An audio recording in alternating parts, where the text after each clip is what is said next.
Welcome back to the Daily Digital. I'm Kate Murray. In this video, I'm showing you how to take a backup of your WordPress website using the free plugin Updraft Plus.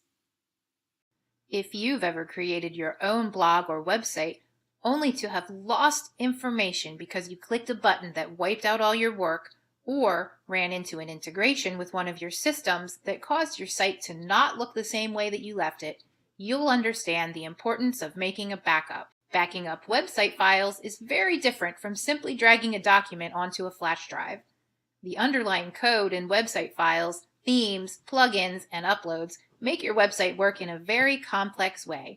There are literally thousands of different files that cross-communicate with each other. So taking a backup before you make a major change or even a minor change, such as downloading and installing a new plugin, is very important.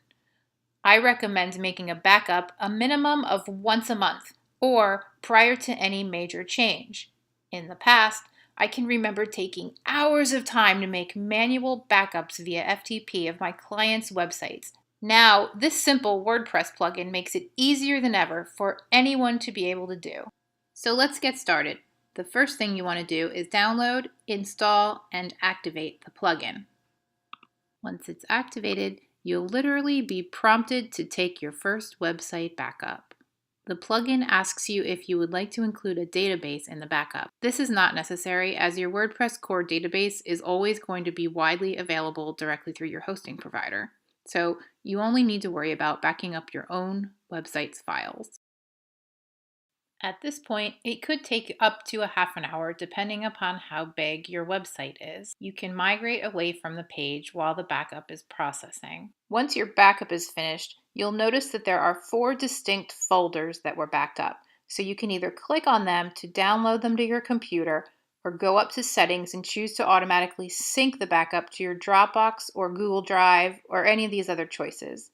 Now, it's important to understand that the backups are zip files, and if you download them to your computer and unzip them, you're not going to find anything that is remotely readable to the average person. So don't freak out if you try to open them up and you don't find anything that resembles what your website looks like. So now that you have a bunch of files backed up, you can fully restore your website to the exact state that it was in when you took the backup.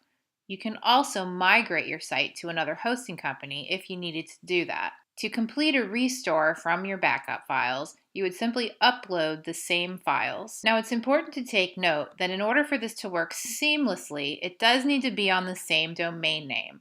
However, if you did want to clone your site or move the entire installation of the site to a new domain name, you are able to do that with this plugin. You would just need to upgrade to the paid version of Updraft Plus. I hope you enjoyed this video. If you have any questions, please feel free to post them in the comments below. And don't forget to hover over my name and click that subscribe button in the lower right-hand corner of your screen so you don't miss out on the Daily Digital.